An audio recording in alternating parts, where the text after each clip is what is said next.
por poner en su corazón a bien el estar siempre en nuestras reuniones para poder estudiar la palabra.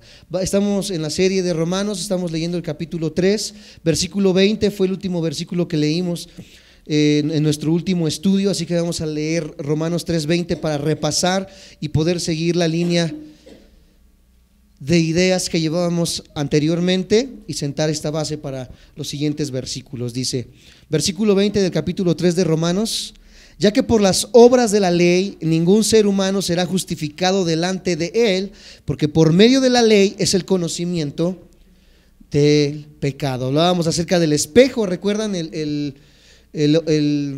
ejemplo que les ponía? Que el espejo era como la ley. El espejo me podría decir lo sucio que estoy, pero el espejo no me puede lavar. Entonces la ley hizo lo mismo en el Antiguo Testamento. La ley era el espejo que nos mostraba nuestro pecado, nos mostraba lo mal que estamos, lo depravado que estamos, pero en sí la ley no puede limpiarnos. Por eso necesitamos dirigirnos al Cordero de Dios, aquel que murió por nosotros, aquel que dio su vida en el madero para poder lavar y quitar nuestros pecados. Versículo 21, vamos a comenzar con los versículos de esta semana y vamos a darle lectura y vamos a comenzar a hablar un poco acerca de la fe. Dice, pero ahora, aparte de la ley, se ha manifestado la justicia de Dios, testificada por la ley y por los profetas. Comienza este pasaje diciendo, pero ahora, está haciendo ahora un cambio rotundo de ideas aquí. Está como que parando el tren. Íbamos bien adelantados en el conocimiento del pecado conforme nos iba llevando Pablo a través de los primeros 3 capítulos. Primeramente el hombre natural, primeramente la esencia pecaminosa del ser humano. En el segundo capítulo nos llevó a lo largo del hombre moral, nos llevó a lo largo del judío. Y en el tercer capítulo estuvimos recapacitando una vez más acerca del problema del judío y el último aliento que ellos tenían para poder justificarse a través de las obras o del pertenecer al pueblo elegido de Dios, y viendo que entonces ningún alma, ninguna persona se salva de la justicia de Dios, del escrutinio santo de Dios. Aquí Pablo nos frena de repente y nos dice, pero ahora. Todo anteriormente habían sido malas noticias. Las malas noticias es que todos estamos destituidos de la gloria de Dios, por cuanto todos pecamos. Hasta ahí eran malas noticias, íbamos, pero en picada es esa eternidad fuera de Dios.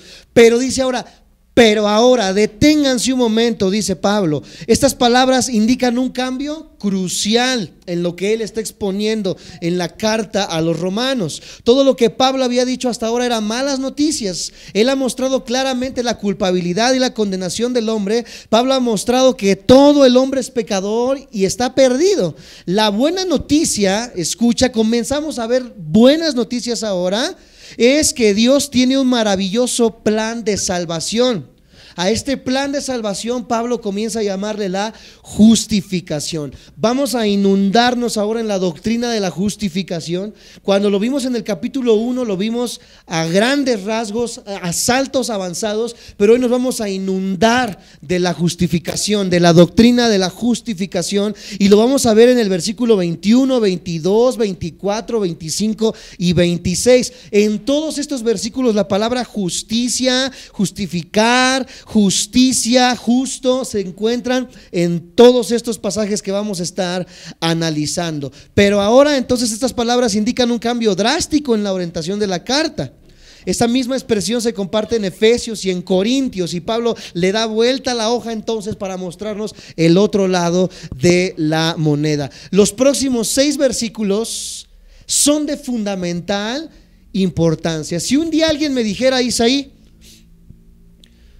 si a ti te permitieran el poder quitar toda la Biblia y solamente quedarte con algunos versículos, y que esos versículos sirvan para poder predicarle a la gente, los que tú consideres los más importantes en toda la Biblia, ¿con qué versículos te quedarías? Algunos que les gusta la prosperidad dirían, pues yo me quedo con el de voy de gloria en gloria, en el de seréis prosperados, yo deseo que prosperes en todo, etcétera, etcétera. Algunos otros se quedarían con los versículos de sanidades, de milagros, pero ciertamente los versículos que encierran más profundidad y que son no los más importantes, porque en sí la Biblia es importante en todos los sentidos, pero los que encierran el mensaje, amados santos de Dios, más profundo, son los versículos 21 al 26. Si yo me permitiera reducir la Biblia a esos 6 versículos, elegiría Romanos 3, 21 al 26. Esta sección es el corazón mismo del libro de Romanos. Por esta razón, todos los cristianos deberían memorizar Romanos 3, 21 al 26. Memorizar. Si alguien me preguntara, ¿verdad?, ¿con cuáles te quedas? Vuelvo a repetir, yo escogería Romanos 3, 21 al 26. Empezando por el versículo 21 y continuando hasta el final del capítulo, a esta palabra clave es lo que va a brillar, amados hermanos: justicia o justificar. Justicia o justificar. Pregunta clave: ¿cómo puede un Dios salvar a un hombre injusto? Escucha, y esto es un problema filosófico incluso para muchos de los que nos ven. Es un problema que plantean muchos antiteístas, muchos agnósticos de esta manera: ¿cómo puede un Dios justo salvar a un hombre injusto y seguir siendo justo? Si una persona, por ejemplo, un magistrado, un juez, exonerara a un asesino y dijera: tú eres culpable de 49 asesinatos, pero te perdono, ¿crees que sería justo? Vamos a analizar un momento esto que estamos diciendo. Ya analizamos en el capítulo 1 que Dios es un Dios justo y un Dios airado en contra del pecado. Pero la enseñanza bíblica es que este Dios nos amó y que aunque estábamos muertos en delitos y pecados, Él nos justifica. La pregunta, ahora que entendimos esto, es: ¿cómo un Dios justo puede perdonar a una persona injusta y seguir siendo justo? Es un planteamiento bastante difícil. Porque si tú lo ves de las perspectivas en la jurisprudencia, en la justicia, en los magistrados, etcétera, etcétera, no hay manera. La única manera ahora en lo que tú ves es con la coima, como dicen en Latinoamérica, con las mordidas, como decimos aquí en México, el hablando con el juez, dándole una mochada, etcétera, etcétera. Pero el juez entonces se vuelve injusto, porque acepta un soborno para poder dar justicia a alguien que es completamente injusto. ¿Cómo podemos resolver el dilema de la justicia de Dios y que este Dios justo, al perdonarnos, siga siendo un Dios justo? ¿Me siguen? Me dicen amén. Estos versículos encierran una profundidad grandísima y que son vitales en el conocimiento de la Biblia, en el conocimiento de la teología y en el entendimiento de mi salvación. Hay personas que el día de hoy no entienden su salvación, no saben por qué son salvos, no saben cómo son salvos, no saben cómo llegar al cielo. Ustedes pregunten a la gente que toca las puertas, a aquellos que andan dos, siempre un güerito y un morenito, a cualquier religión: ¿cómo puedo ser salvo?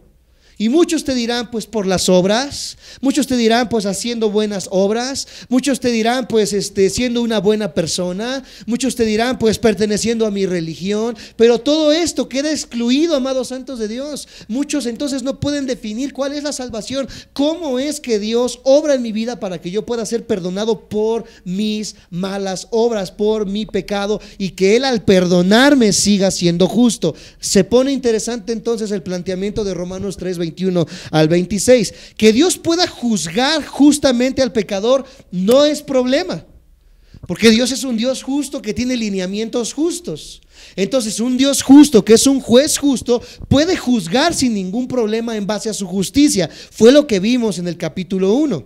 Al Dios ser un Dios santo, Él puede juzgar de una manera santa a una persona que no es santa y una persona injusta. Entonces el juzgar a una persona no es problema para Dios, porque esto es lo que demanda la justicia, el que juzguemos a las personas, bueno, en este caso Dios. Pero ¿cómo puede Dios justificar y perdonar a una persona culpable? sin comprometer su propia justicia y su santidad. Si en Nahum, capítulo 1, versículo 3, acompáñenme por favor. ¿A poco existe Nahum? Dicen muchos. Nahum está delante de Tobías.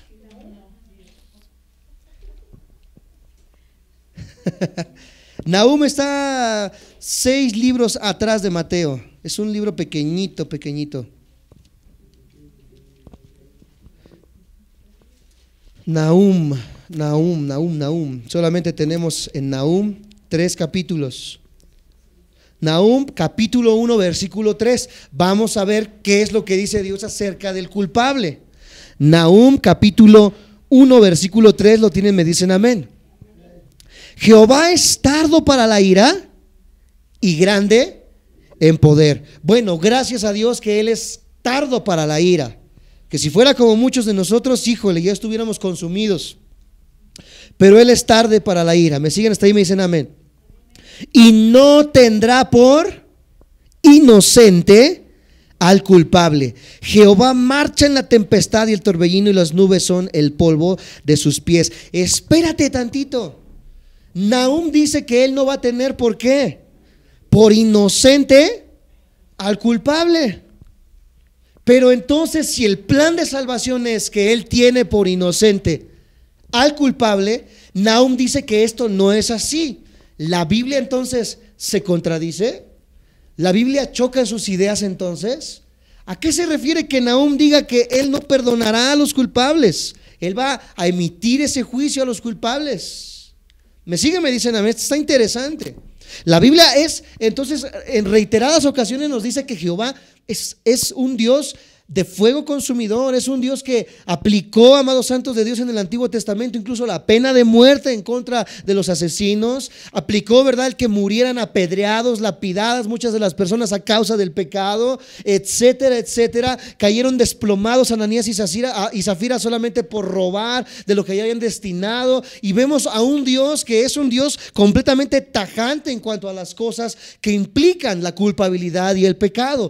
Pero vemos la otra cara a este Dios que justifica. ¿Cómo este Dios, que es un Dios airado en contra del pecado, puede no perdonar al culpable, pero en Romanos sí justificar al culpable, y que Él siga siendo un Dios de una sola palabra y que siga siendo el Dios santo y justo que nos han planteado? Es decir, Él no dejará sin castigo al culpable, lo que nos está diciendo Nahum. Sin embargo, para salvar a los pecadores, Dios tiene que hacer exactamente eso: absolver a los pecadores. Este problema es respondido y solucionado, amados santos de Dios. La solución de esta ecuación solamente podemos hallarla en la cruz del Calvario.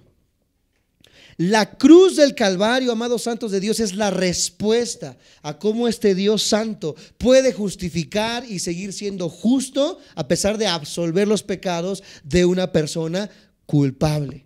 La cruz del Calvario, la muerte de Cristo, fue el castigo que merecía el pecado. Dios, en su eterna sabiduría, amados santos de Dios, tuvo que idear este plan para que el pecado no quedara sin castigo. El pecado tiene que ser castigado. ¿Y cómo tuvo que ser castigado? En sí mismo. Él sufrió la carga del castigo del pecado. El pecado no quedó sin paga, el pecado tuvo que ser pagado, pero no por nosotros en su eterno amor, sino que Él mismo, dándose en forma de hombre, pagó en la cruz el castigo que tú y yo merecíamos. El de todo el mundo, solamente dice la palabra de los que creen.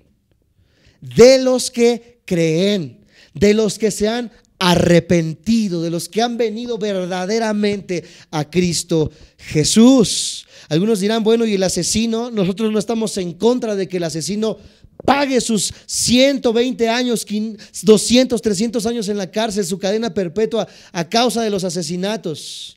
Él tiene que pagar delante de la ley lo que él hizo. Nosotros no podemos absolver eso porque es, ¿qué cosa? Culpable. Pero delante de Dios, el pecado de muerte y de homicidio que él hizo, si este asesino se arrepiente de corazón, Cristo en ese momento lo hace santo y lo justifica. Algunos creen y dicen, bueno, si ya soy santo, entonces oren para que no me vaya a la cárcel. Espérate tantito, ese es otro punto y aparte. Porque muchas personas han venido aquí y nos dicen, hermano, es que mi hijo se robó no sé qué cosa. Una vez pasó esto, llegaron aquí, ¿verdad? Y la mamá viene espantada, llorando, diciendo, es que mi hijo se robó computadoras en la escuela y lo están buscando. Oren para que no se lo lleven. Al contrario, oramos para que se lo lleven.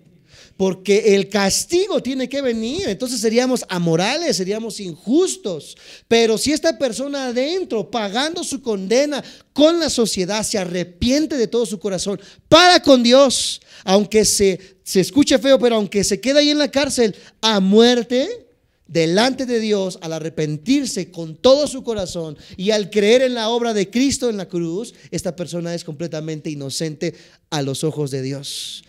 Paga sus maldades aquí ante la sociedad, pero delante de Dios es una persona justificada porque Cristo pagó delante del Padre en la cruz sus delitos y sus pecados. No podemos absolver los delitos, y como cristianos y como pastores no podemos permitir, por ejemplo, que un esposo violente a su esposa. Si un esposo está violentando a su esposa, creemos en la restauración, pero creemos que hay leyes y creemos que hay magistrados y que estas leyes y magistrados por Dios, dice Romanos, han sido establecidos. Y si estas leyes dicen que es delito el que el esposo golpea a la esposa, pues con la pena, muchachito, con la pena, chato, te vas 30 años refundido al bote. Y después de que pagues tu condena con la sociedad, si te arrepentiste, saliendo vas a buscar restaurar tu familia y vas a dar frutos de arrepentimiento. Porque no nada más es decir, ya soy cristiano porque salen de la cárcel. Como hay muchos ministerios cristianos dentro de la cárcel, muchos dicen, ya soy cristiano porque eso les ayuda por buena conducta ¿a qué? A salir.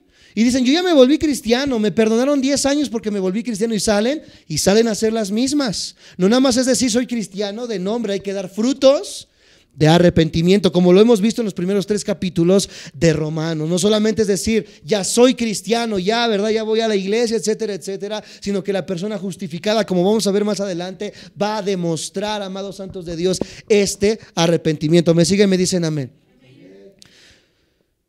Este problema entonces es respondido en la cruz. Dice más adelante ahí en Romanos 3, volvamos a Romanos 3, versículo 21, estamos leyendo, pero ahora, aparte de la ley,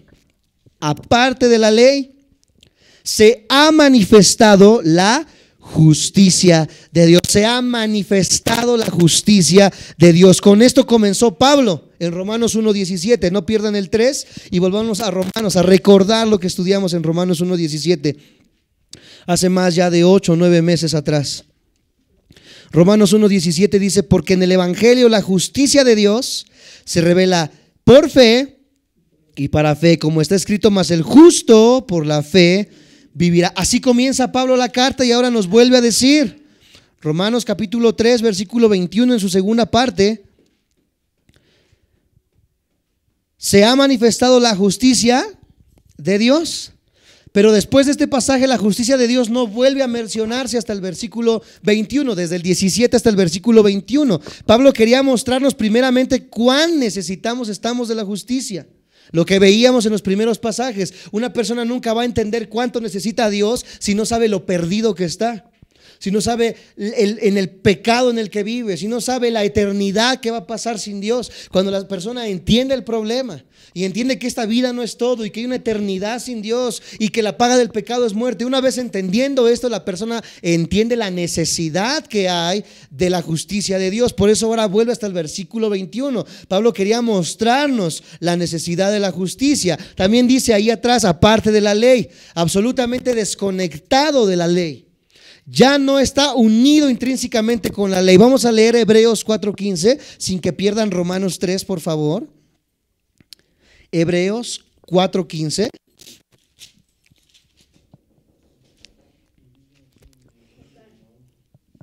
Cuando lo tenga me dicen amén. Hebreos 4:15. Porque no tenemos un sumo sacerdote que no pueda compadecerse de nuestras debilidades, sino uno que fue tentado en todo, según nuestra semejanza. Una vez más, ¿lo tenemos? Hebreos 4:15. porque no tenemos un sumo sacerdote que no pueda compadecerse de nuestras debilidades, sino, uno que fue tentado en todo según nuestra semejanza, pero sin pecado. Aquí la palabra que encontramos aparte de la ley, donde la palabra sin significa de la misma manera en el original totalmente separado. Cristo estuvo totalmente separado del pecado. Es la misma palabra que hallamos en Romanos cuando dice aparte de la ley en el original hebreo. No tiene relación, está completamente separado. Esta justicia de Dios no tiene nada que ver con guardar la ley. Hay los mexicanos que se ponen su gorrito y que compran su menorá y que ya creen que porque creen en la ley y porque tienen la Torá en su casa ya van a estar más cerca de Dios, etcétera, etcétera. Y descubren y vienen aquí, como una vez vinieron unos hermanos, ¿verdad?, a tocar la puerta y nos dijeron: hermano, ya descubrí mis raíces hebraicas, descubrí que vengo, ¿verdad?, de descendencia judía y vengo a perdonarlos. Y escucha lo que acabo de decir. Y vengo a perdonarlos. Nos dijeron, ¿sí se acuerdan, pa? Cuando vinieron estos judíos. O sea, vinieron a perdonarnos. Imagínense. Porque ya eran judíos y ya habían conocido la verdad. O sea, no venían a pedirnos perdón, venían a perdonarnos para que Dios pudiera ver que ellos estaban completamente limpios y santos. Imagínate a qué grado. Ya vimos cómo Pablo destroza completamente esto. No es por la ley, es completamente aparte de la ley. Esta es la idea y esta es la línea que vamos siguiendo. No tiene conexión alguna con la ley. Es la gracia de Dios. Lo que estamos viendo el domingo con Corintios. Es la gracia de Dios lo que otorga al hombre la justicia de Dios y no las obras, no la ley, no el bautismo, no las liturgias, no el pertenecer a una iglesia, etcétera, etcétera. Es un regalo de Dios. Vamos a leer Romanos 3:22 para seguir entendiendo estos pasajes. Dice: la justicia de Dios por medio de la fe en Jesucristo. Aquí nos da el resultado final. ¿Cómo puedo ser salvo? ¿Cómo puedo ser exonerado delante de Dios? El Dios justo, el juez con una santidad, ¿verdad?, inescrutable, etcétera, etcétera. ¿Cómo? ¿Perteneciendo a una iglesia? ¿Cómo? Dando ofrendas, ¿cómo? Siendo pastor, etcétera, etcétera. Aquí nos dice en el versículo 22 la clave. La justicia de Dios es por medio de la fe. ¿En quién? ¿En Santa Cayetana? ¿En el Papa Pío? ¿En el pastor, etcétera, etcétera? ¿En las religiones? Por medio de la fe en Jesucristo. Para todos, di conmigo, para todos los que creen en Él. Porque no hay diferencia. No hay diferencia. Todos los que creen en Él, todos los que vienen a la fe en Cristo Jesús y no a una iglesia, vuelvo a repetir, son justificados delante de Dios. ¿Fe en quién? En Cristo. Una vez más, ¿fe en quién? Fe en Cristo. Yo tengo fe en Cristo Jesús. Eso es lo que debemos de decir, amados santos de Dios. Por medio de la fe. La justicia de Dios se recibe por medio de ¿qué? ¿Y la fe en quién? Y Cristo crucificado y resucitado es el objeto de mi fe. Porque hay muchos que dicen, yo creo en Jesús. La pregunta es, ¿cuál Jesús? ¿Cuál Jesús? ¿Cuántos chuchos hay en todo el país? El chucho negro, el chucho güero, el chucho del mar, el chucho de la tierra, el chucho de no sé qué dónde, etcétera, etcétera. Jesús, el que se acaba de levantar en Estados Unidos, que dice que es Jesús. Jesús, el que se levantó en Rusia, que ya se llevó como a 200 personas a vivir a un cerro. ¿Cuál Jesús? Jesús histórico, el maestro. Hay muchos en la Facultad de Filosofía y Letras, en la UNAM o en cualquier universidad, que les dices, ¿tú crees en Jesús? Pues por supuesto, fue un gran maestro. Fue un gran iluminado. ¿Qué decía JJ Benítez con el caballo de Troya? Oh, no, Jesús era un ser iluminado, era un ser completamente diferente, era un ser que era, verdad, sublime, etcétera, etcétera. Pero ¿es el Jesús de la Biblia? Ese Jesús en el que tú crees es el Jesús que murió en la cruz, que resucitó al tercer día y que gracias a su sacrificio y a su resurrección tenemos vida eterna. ¿Es esta fe la que tú tienes? ¿O es una fe solamente religiosa, es una fe solamente falsa, es una fe, ¿verdad?, de dogmas, de liturgias, o qué tipo de fe es la que necesitamos. La fe de Cristo crucificado y resucitado debe ser el objeto de mi fe. Gálatas 2:20, vamos a entender un poco más esto. Nuevamente, no pierdan Romanos. Gálatas está delante de Corintios, tenemos Romanos, Corintios y después Gálatas. Gálatas 2:20. ¿Lo tienen? Me dicen amén. Escucha lo que dice: con Cristo estoy juntamente crucificado, y ya no vivo yo, mas vive Cristo en mí. Y lo que ahora vivo en la carne, ¿qué es lo que vives en la carne? Vamos a hacer una lista rápidamente. ¿Qué vivo en la carne? ¿Qué vivo en el cuerpo? ¿Qué vivo en lo que hago todos los días? ¿El trabajo? ¿Podría ser una cosa que hacemos en la carne? ¿Qué otra cosa? La escuela, dormir, podría ser, comer, obrar, trabajar, vender. Todo lo que tú desarrollas es lo que dice Pablo: lo que yo vivo en la carne, ¿lo vivo en qué? En la fe, di conmigo, lo vivo en la fe del Hijo de Dios, el cual me amó y se entregó a sí mismo por mí. Todo lo que yo hago, dice Pablo, lo vivo en la fe de Cristo Jesús. Entonces, todo lo que yo hago tiene que tener la marca distintiva ¿de qué? De Cristo Jesús. La pregunta es: un verdadero justificado debe de hacer todo lo que debe de hacer, debe de estar marcado por la señal de Cristo en nuestras vidas. ¿Estamos reflejando a Cristo con nuestras vidas? No quiero decir que seamos Cristo, ni que ahorita salgan con su túnica, ¿verdad?, y se dejen el pelo largo y se dejen la barba y que reflejen a Cristo de esta manera, porque hay muchos que se la creen así, así lo hacen, y cuando los ves ya parecen la Llorona allá afuera, ¿verdad?, con sus vestidotes, etcétera, etcétera. ¿A qué se refiere reflejar a Cristo Jesús? Que tu vida diariamente está reflejando el carácter de una persona que ha crucificado su enojo, ha crucificado su estrés, ha crucificado sus problemas, ha crucificado todo lo que él es, todo lo neurótico que era, lo atrabancado que era, lo falso que era, lo adúltero que era. Cada día lo va santificando Cristo Jesús, y las personas comienzan a decir: mira, esa persona sí está cambiando. Sí le cuesta trabajo, sí lleva, ¿verdad?, sus tropiezos, hay veces que se le vuelve a salir lo hinojosa, lo jacinto, etcétera, etcétera, pero sí se ve un cambio. ¿A dónde fuiste? ¿A jurar? No. ¿A AA? No. ¿A Neuróticos Anónimos? No. Es Cristo Jesús. Ah, ¿te fuiste con los cristianos? Sí y no. Fue Cristo Jesús el que hizo un cambio verdadero en mi vida. Porque puedes pasar 20 años en esta misma iglesia y seguir siendo una persona podrida en todos los sentidos, o en cualquier otra iglesia, llámese la que sea. Pero puedes verdaderamente conocer a Cristo Jesús, amados santos de Dios. Y es Cristo Jesús el que a través de su palabra, el que a través de su Espíritu Santo va cada día santificándonos y cambiándonos a la imagen de Cristo Jesús. Porque juntamente estamos crucificados con Él. Todos necesitamos justicia. Para todos los que creen, es lo que acabamos de leer, para todos los que creen, Romanos 3:22, la justicia de Dios por medio de la fe en Jesucristo para todos los que creen en Él. Vamos a compararlo con Romanos 1:16, ahí un poco atrás. Voy un poco rápido por el tiempo, pero ustedes me siguen, ya son bien buenos usando la Biblia.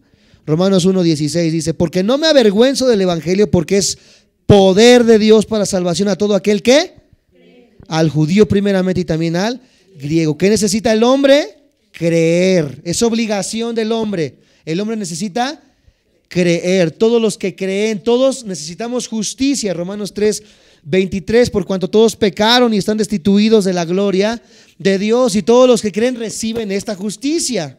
En ninguna parte de la Biblia se enseña el universalismo. Personas que dicen, San Juan 3:16 dice: por cuanto Dios amó al mundo. Y cuando dice que al mundo, dice que amó a todos, y que su sacrificio rindió fruto para todos. Una hermana decía, ¿verdad? Al final yo creo que Dios nos va a perdonar a todos, pastor. Yo creo que Él no sea tan malo para echarnos al infierno. Yo creo que al final Dios va a perdonar a todo mundo. No, la Biblia es clara que dice que solamente a los que creen. No hay universalismo. No es que su sacrificio fue para todos, fue solamente para los que creyeron en Cristo Jesús. Creyeron en su sacrificio. No murió por todos, murió para los que creen. ¿Me siguen? Me dicen amén. Todos los que creen. ¿Finalmente todos los hombres serán salvos? No. La Biblia enseña una salvación que es ofrecida y accesible a todos. Escucha, accesible a todos, pero beneficia solamente a los que creen. Los créditos son ofrecidos a todos, pero deberían pedirlo solamente los que tienen la manera de.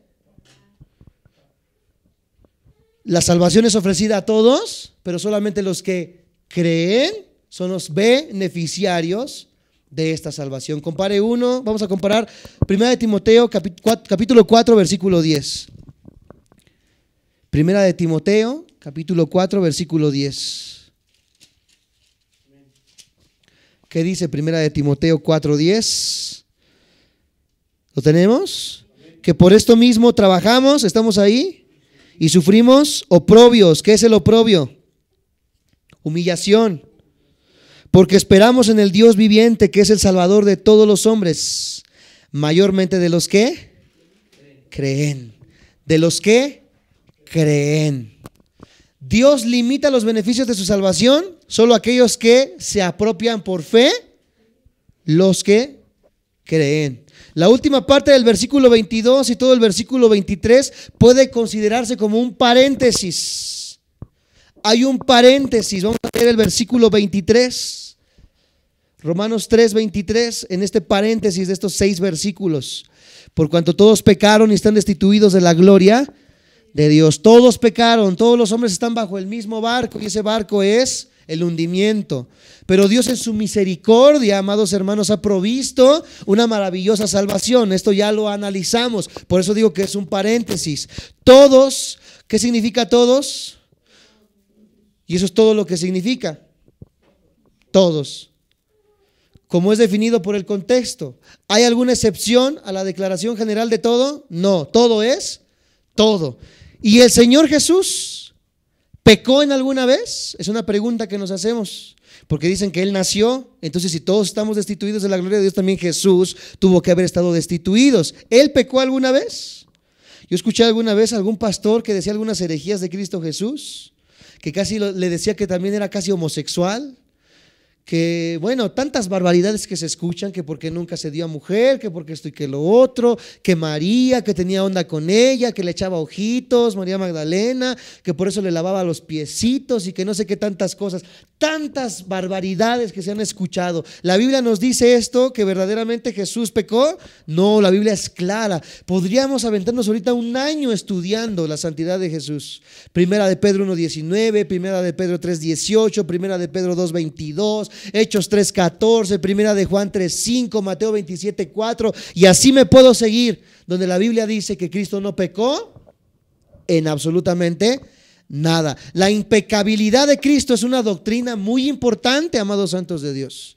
Por eso no empezamos a creer que Dios puede poner una pastora lesbiana o un pastor homosexual y que digan que esto es evolucionar y tener un mayor entendimiento, etcétera, etcétera, porque esto, amados santos de Dios, es una abominación delante de los ojos de Dios. Al empezar a decir que Cristo tuvo resbalones, es desvirtuar completamente toda la justicia y santidad de Dios. Por eso la impecabilidad de Cristo es una doctrina súper importante, amados santos de Dios. ¿Qué de la Virgen María? Ahorita que estuvo de esto muy fuertemente, la mamá de Jesús en la carne, ¿ella también era una acepción de esto? ¿María nació sin el pecado original o María no tuvo pecado como enseña la iglesia normalmente? Es una pregunta que nos hacemos y que la Biblia contesta. Lucas 1:47, vamos a leerlo.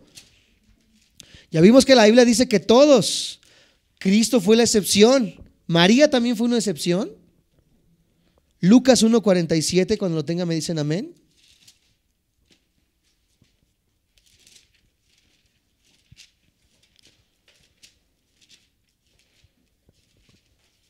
Lucas 1:47, ¿todos lo tenemos?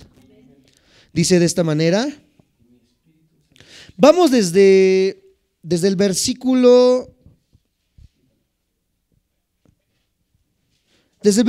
39 para entender todo esto, ¿sí?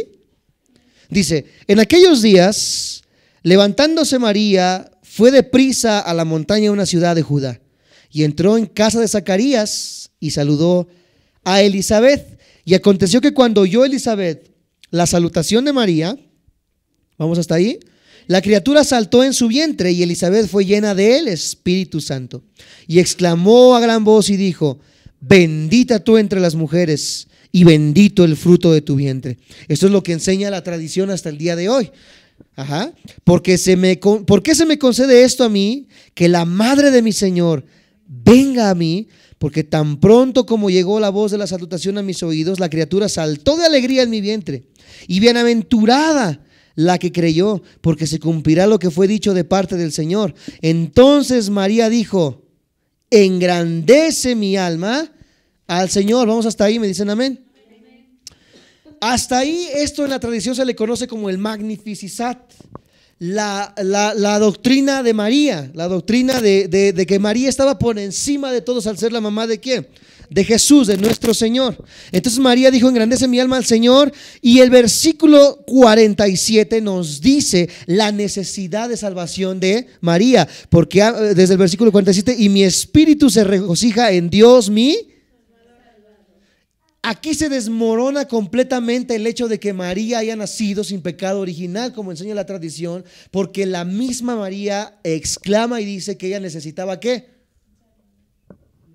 Porque todos estamos destituidos de la gloria de Dios, a excepción de Cristo. Vamos a ver un día a profundidad por qué Cristo nació sin este pecado. Y cómo fue que María tuvo que ser tocada por el Espíritu Santo. ¿Por qué no pudo haber nacido de José? Pero aquí vemos asombrosamente entonces que María necesitaba ¿qué cosa? Un Salvador. Engrandece mi alma, Dios mi Salvador. Ella exclamaba que necesitaba entonces salvación ¿de qué? La pregunta, del pecado.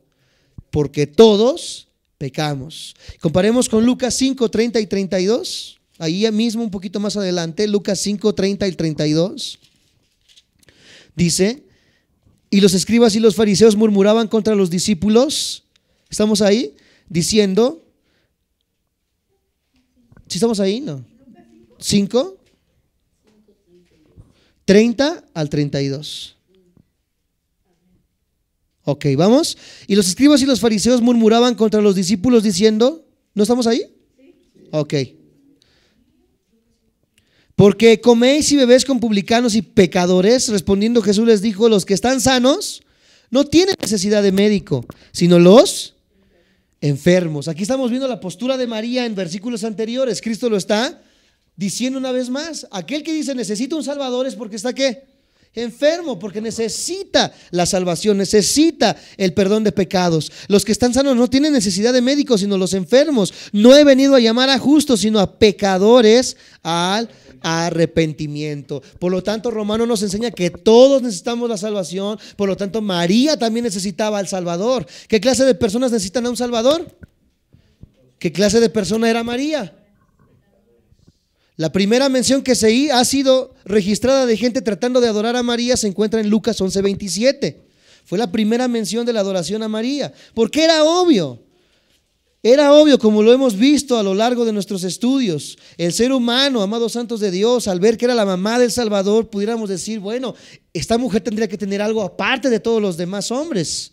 Lucas 11:27, ¿estamos ahí? Dice aquí: mientras él decía estas cosas, una mujer de entre la multitud levantó la voz y le dijo: bienaventurado el vientre que te trajo y los senos que mamaste. Aquí vemos entonces cómo una mujer se le acerca a Jesús y le dice: bienaventurada tu mamá, o sea, bendecida tu mamá. Ella estaba de alguna manera poniendo por encima de Jesús ¿a quién? A su mamá, diciendo: bienaventurado el vientre que te trajo y los senos que mamaste. Ella estaba poniendo en primer lugar a María. Pero ¿qué dijo el mismo Jesús? Él dijo: antes, bienaventurados los que oyen la palabra de Dios y la Guarda, el mismo Jesús no aceptó la adoración de María, sino que dice: más bienaventurados son los que escuchan la palabra y la guardan. ¿El Señor alentó o desalentó las alabanzas a María? María era una joven mujer piadosa, a la cual Dios usó de una manera súper especial, pero debemos guardarnos de la adoración de los hombres. Por supuesto que dicen: pero ella fue la mamá de Dios. No, fue la mamá de Jesús en la carne. Fue el vehículo que Dios utilizó para poder llegar a este mundo, pero Él ya existía. ¿Sí me siguen?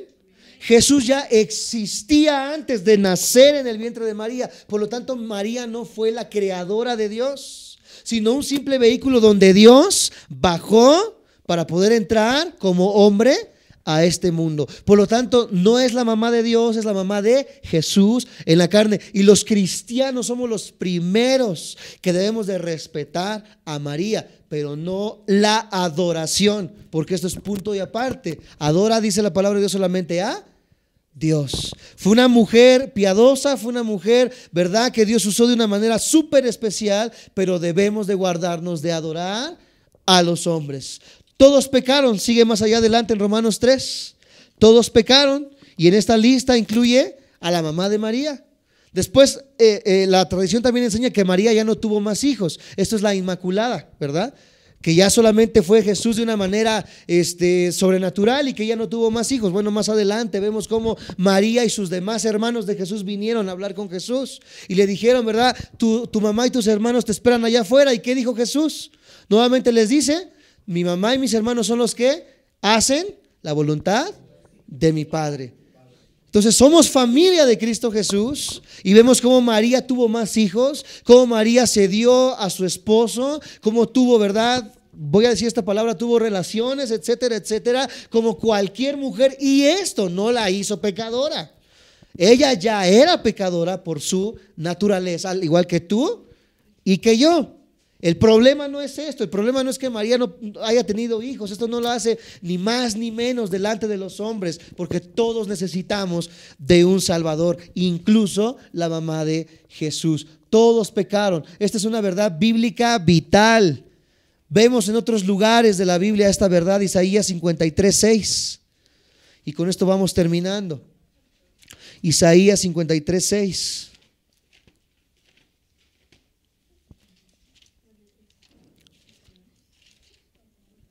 Dice de esta manera: todos nosotros nos descarriamos como ovejas, cada cual se apartó por su camino, mas Jehová cargó en él el pecado de todos. A ver, los que dicen que Jesús no es Dios, Isaías nos está diciendo que fue Dios el que cargó el pecado, pero ¿qué no en el Nuevo Testamento fue Jesús el que cargó el pecado? Desde Isaías nos está mostrando, amados santos de Dios, de una manera clara la unidad intrínseca entre el Padre y el Hijo. El Padre en el Antiguo Testamento se profetizó que Él cargaría el pecado, y ya se estaba viendo como algo en el presente. Y vemos en la acción de Cristo Jesús que Él carga con el pecado. El punto que estamos analizando es aquí: todos nosotros. ¿Quiénes son los perdidos? Todos nosotros. Primera de Reyes 8:46. Primera de Reyes 8:46, apúntalo, son versículos difíciles de hallar, porque son versículos que no usamos muy frecuentemente. Primera de Reyes 8, versículo 46, le doy lectura y lo corroboras en tu casa. 8:46 dice: si pecaren contra ti, porque no hay hombre que no peque, y estuvieres airado contra ellos y los entregares delante del enemigo para que los cautive y lleve a tierra enemiga, sea lejos. ¿Cuántas personas sin pecado hay? Ninguna. Juan 7:19, vamos rápidamente. Es que hay muchas personas que dicen: no, yo no voy a la iglesia porque no soy tan malo, porque no hago tantas cosas malas. Juan 7:19. Yo creo que no, como el de Medicas, yo creo que mi problema no está tan grave. San Juan 7:19, ¿lo tienen? ¿Me dicen amén? Dice de esta manera: no os dio Moisés la ley, y ninguno de vosotros cumple la ley. ¿Por qué procuráis matarme. ¿Cuántos cumplidores de la ley hay? Pregunta. ¿Cuántos cumplidores de la ley hay? Ninguno. Primera de Juan 1:8.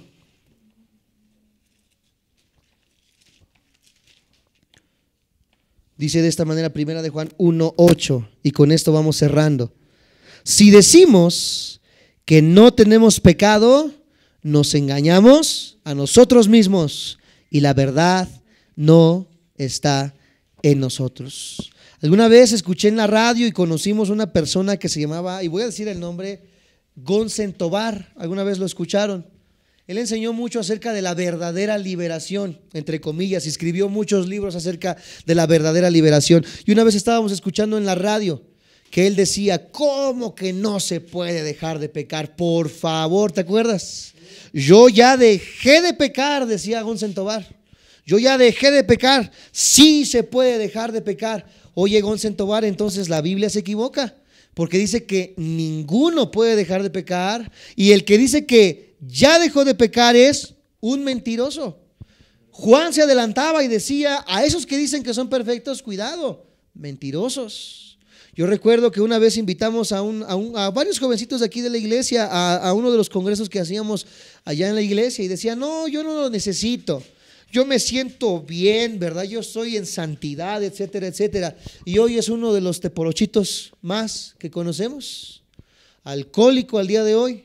Como años, y esta persona le hablas y dice que él sigue siendo santo, o sea, viviendo una doble vida, amados santos de Dios.